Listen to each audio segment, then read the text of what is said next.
Hey, welcome back to my channel. On today's video, I'm going to be reviewing Emirates' latest business class product on board the recently refurbished Boeing 777-300ER on my recent trip from Lisbon in Portugal to Dubai International Airport in September 2025. I'm going to be reviewing the overall experience at Lisbon Airport, including the business class lounge you have access to before your flight, and then once we get on board, I'm going to be reviewing the seat, the food, the amenities, the facilities, and the overall service and flight experience. The flight today from Lisbon to Dubai clocks in at just over 6,000 kilometers and takes approximately 7 hours 15 minutes in the air. My journey begins on a sunny Portuguese day, being picked up by my Emirates chauffeur car. Emirates offers a pick-up and drop-off service within 80 kilometers of the airport for all business class and first class passengers, apart from those that buy the cheapest promotional tickets. But as I was one category above that today, I got the pick-up. Shout out to my driver who took me all the way to check-in with my bags. He didn't have to do that. The check-in area was super crowded today. However, I was able to use the business class check-in and the fast track for immigration, so I was checked in and ready to go to the lounge in about 10 minutes. That's really not bad. Emirates doesn't have its own lounge at Lisbon Airport, so instead, you are invited to use the TAP Portugal Lounge. I was going to make a separate video on this, however, when I got there, I thought there's not much point. The lounge kinda sucks. It has limited food and drink, and it gets incredibly crowded. Definitely not worth coming early for. Having spent about an hour in the lounge, it was time to head to my gate, which was gate 46A, which was actually quite a far walk away. It took me approximately 20 minutes to get there, and I'm a pretty quick walker. Hey, if you're enjoying the video so far, please subscribe. It really helps my channel. Eventually, however, we arrived at gate 46A. Unfortunately, I wasn't able to snap a video of the plane, as the plane was a really far distance away. It was at this point I realised we were going to have to get a bus to the plane. For reasons that are unbeknownst to me, the plane was put really far away. The bus journey took a good 10 minutes to arrive at the plane. Thankfully, they did separate the buses by cabin, which meant that my bus, being the business class bus, was not too crowded. We also got to get up close to a lot of planes, which as an AV geek, I found was quite cool. Eventually, we arrived at the Boeing 777-300ER, which was going to take us to Dubai today. I can't believe how big it is when you actually have to walk up to it. You never really see this view from a jet bridge. The major disadvantage of this for me was that you had to walk up a little set of stairs to get into the plane, as you can see here with a bus that arrived after mine. I'd had surgery only a few days beforehand, so it was a bit of a struggle to lift my bag up. I imagine elderly and disabled people would also have this problem. Having made it up the set of stairs, I was finally in my seat with my bag in the overhead compartment, and I settled in to what was going to be my home for the next 7 and a bit hours. I've got to say, I was very impressed with this seat. It was the latest version of the business class seat for Emirates, and it looks amazing. It was very comfortable, has the usual Emirates side table and bar, and crucially was in a 1-2-1 configuration. If you're not on one of the refurbished 777s with Emirates, your seats will be in a 2-4-2 configuration, which is very bad and not industry standard. There was the usual Emirates minibar on the side, and also a power charging station and dock. The in-flight entertainment could be controlled by this little iPad thing on the side. It wasn't actually an iPad, but it looked like one. As you can see here, the minibar consisted of 2 bottles of Evian water, 1 Perrier, and 3 small bags of snacks. There were also ample charging sockets, including a universal socket, 2 USB-C, and a USB-A style charger. The finish on the side table was the usual Emirates high-quality lacquered wood, and it looked very impressive, I must say. The seat was controlled by these various buttons on the side, which were incredibly intuitive to use and responsive. I hate when airlines make this overly complex. Pre-flight drinks were brought round, and whilst champagne was on offer, I went for a pineapple juice. It was refreshing, light, and tasted really good. I was also pleased to see that post-COVID, Emirates has returned to paper menus in their business class cabin. Let's take a look inside.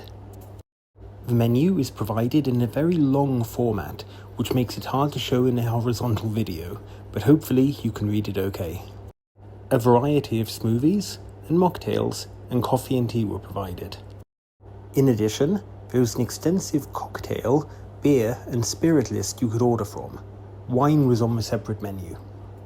Our food today was a lunch service, which meant we got a 3-course meal consisting of a starter, main and dessert. I'll be reviewing all of this later in the video. The entire menu was presented in both English and Arabic, which made it quite thick. The wine list was presented separately. For champagne, you had Veuve Clicquot. You also had 2 whites and 2 reds to choose from, and flying out of Portugal, a port. As we pushed back from the gate, Emirates played their safety video, which was presented today in both Portuguese and English, with Portuguese first.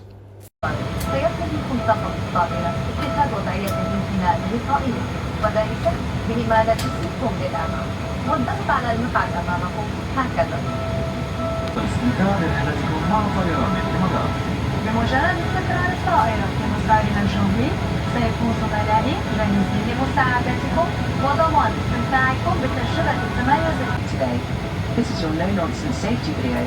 We do not have dancers breaking into song, characters from movies, or celebrities trying to be funny, I'm afraid.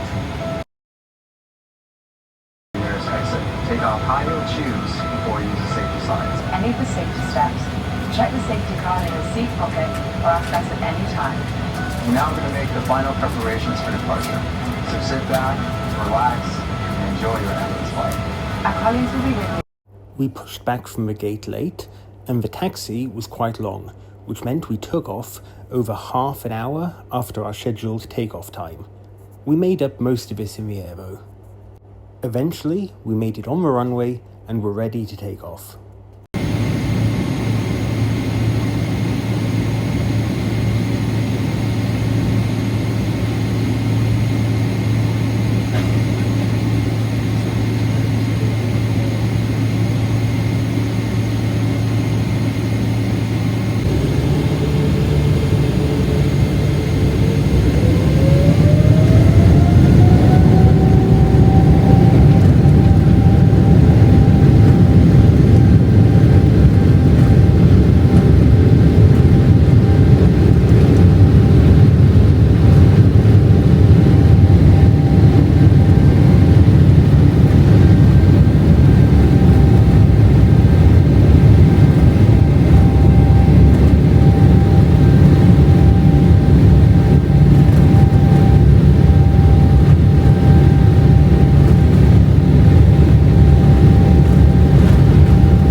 too long, we were airborne, and I took a further look around the seat at some of the amenities which had been provided.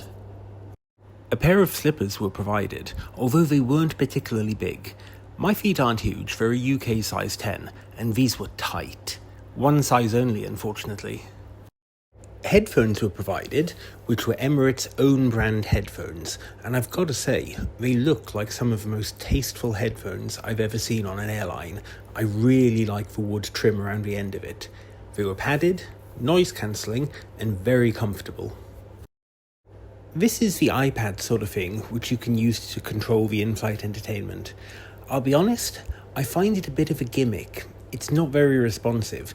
I prefer just to use the touchscreen on the screen itself. It was a great view out of a window as we headed to Dubai. Lovely weather. One thing I do have to give a little bit of a shout out to is these chocolate covered date balls which were provided. They were insanely good. Shortly after takeoff, drinks and snacks were provided. I went for a Diet Coke, a sparkling water, and a tray of mixed nuts, which was one of the largest nut trays I've seen on an airline. Shortly after that, the tray table was set up for our meal service, which, as I mentioned earlier, is a lunch service. I often advise that when you're flying on an airline, you should book for food from the country where the airline is based. And as this was Emirates, for my starter, I went for the traditional Arabic meze. This consisted of several dips, some pita breads, a salad, and what I believe was a beef or a lamb ball, but I'm not really sure. Either way, this was all delicious. One dip in particular in the top left-hand corner was amazing. For my main course, I went for the Portuguese lamb with broccoli. Now, I know it doesn't look like much, but honestly, this has got to be a top 5 airline meal I've ever had in my life. It was out of this world good. The flavour, the sauce, how it came together with the broccoli. I don't normally eat my vegetables, and yet I ate all of this broccoli. Top dish, 10 out of 10, easily. For my dessert, I went for the chocolate cake. Now, this isn't a criticism of the cake, it's my personal preference. I don't like a dark chocolate cake, and this was. So it was kind of meh for me. They also served a little box of 2 Emirates chocolates. Overall, a pleasant dessert, and if you like dark chocolate cake, this was a very good version of it. Just not my taste. Having finished my meal, I went to the toilets to check them out. Now, as you can see, they're a little bit on the small side, although I will say they were very nicely decorated, with flowers and wall drawings. To dry your hands, cotton towels were provided, which is always a nice touch, and particularly they did his and hers cologne and perfume. This was by the brand Voya and smelt very nice. Despite being several hours into the flight, they were spotless, so the crew must have been doing intermittent cleaning.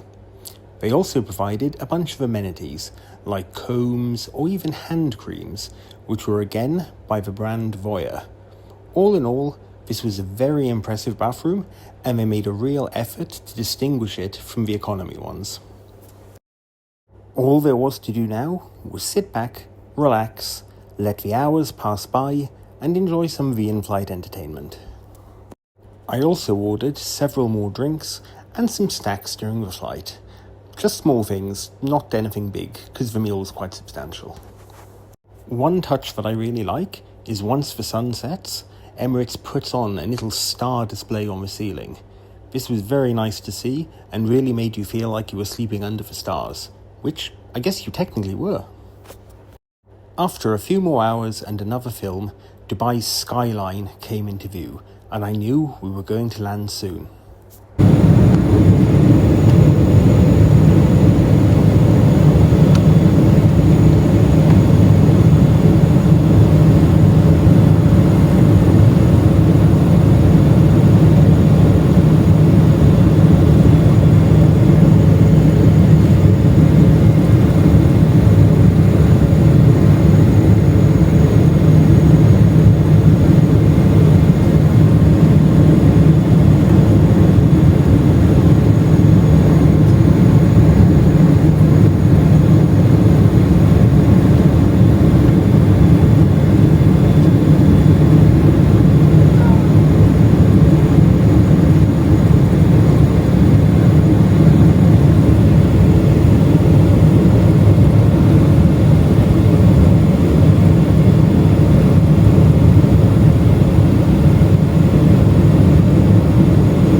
The taxi to the gate took about 5 minutes, and in very short time we were pulling into our gate. Like so many passengers at Dubai Airport, I wasn't actually entering Dubai and was only transiting here to another destination. Check out my video in a few days' time for where that was. The connection area was simple and straightforward, and before I knew it, I was in the departures area for my next flight. I wasted no time in heading over to the business class lounge in order to get a small bit of food and drink before my next flight, which was only in a few hours. I've reviewed this lounge separately and will link it at the end of this video. Overall, I think Emirates really knocked it out of the park with this flight. I will admit it was off to a not great start when I saw the lounge, but that's not exactly Emirates' fault. They can't be expected to have an own dedicated lounge in a regional outpost like Portugal, and so they have to use what's available, and this was apparently the best lounge in the airport. It just wasn't very good. Once you got on board, however, everything changed. The seat was great, super spacious and comfortable, and came with every amenity you could need, or reasonably need. The cabin was also in a 1-2-1 layout, which Emirates had been criticised for not having in its 777s before, so this was great to see they have finally converted them. The food was really excellent. As I said earlier in the video, this lamb dish was one of the top 5 dishes I've ever had on an airline, and that includes first class, so to have this in business class was amazing. Top dish. The toilets were really great and featured just about every amenity you could possibly think of. And as an overall comment, the service was just really good from start to finish. I've flown with them before, I will fly with them again, and I would highly recommend you do too based on this flight, particularly if you can get a refurbished 777-300. Although do bear in mind, if you don't get the refurbished ones, your experience might vary and you might not have the 1-2-1 layout, so be prepared for a seatmate.